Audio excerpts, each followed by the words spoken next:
کریم صلی اللہ تعالی علیہ وسلم ارشاد فرماتے ہیں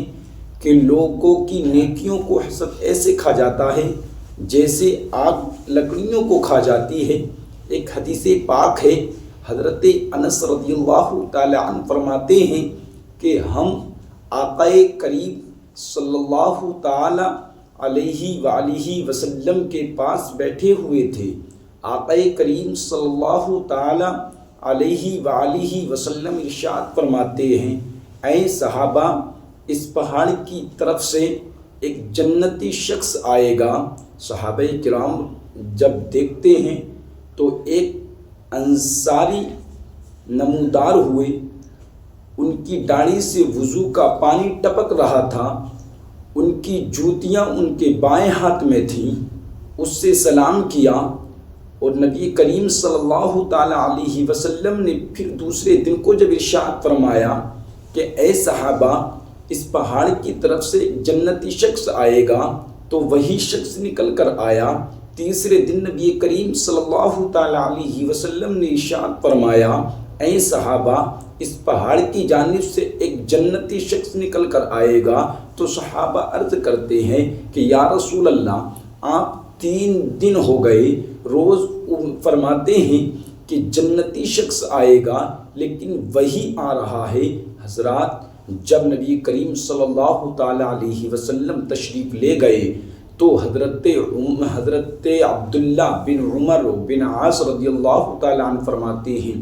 کہ میں اس شخص کے پیچھے چل دیا۔ نبی کریم صلی اللہ تعالی علیہ وسلم جیسے ہی گئے، تشریف لے گئے، میں اس کے پیچھے چل دیا اور فرماتے ہیں میں 3 دن تک گھر نہیں جاؤں گا، اگر اجازت دے تو آپ کی بڑی مہربانی ہوگی، میں آپ کے پاس ٹھہر جاؤں۔ وہ شخص کہتا ہے ٹھیک ہے، میرے پاس ٹھہر جائیے۔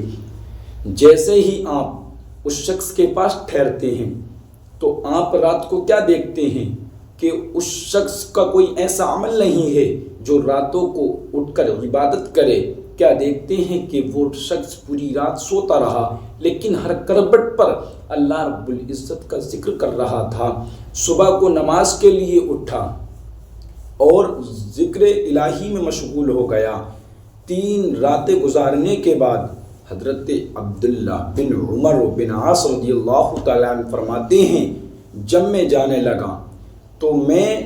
اس شخص سے معلوم کرتا ہوں کہ میں نے نبی کریم صلی اللہ تعالیٰ علیہ وسلم سے آپ کے بارے میں یہ بات سنی ہے، میں تو آپ کا عمل معلوم کرنا چاہتا تھا کہ آپ کا اتنا بڑا عمل کون سا ہے کہ نبی کریم صلی اللہ تعالیٰ علیہ وسلم نے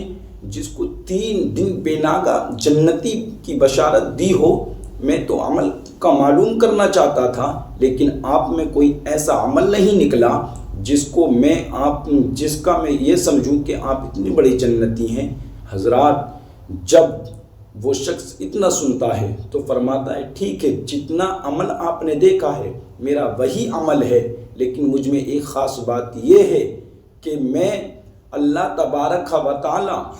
جس مسلمان کو اپنی نعمتوں سے نوازتا ہے میں کبھی اس پر حسد نہیں کرتا۔ حضرت عبداللہ بن عمر بن عاص رضی اللہ تعالیٰ عنہ فرماتے ہیں کہ آپ کا یہی عمل ہے جو آپ کو اس مقام پر پہنچا دیتا ہے۔ حضرات، حسد کتنی بڑی چیز ہوا کرتی ہے کہ آدمی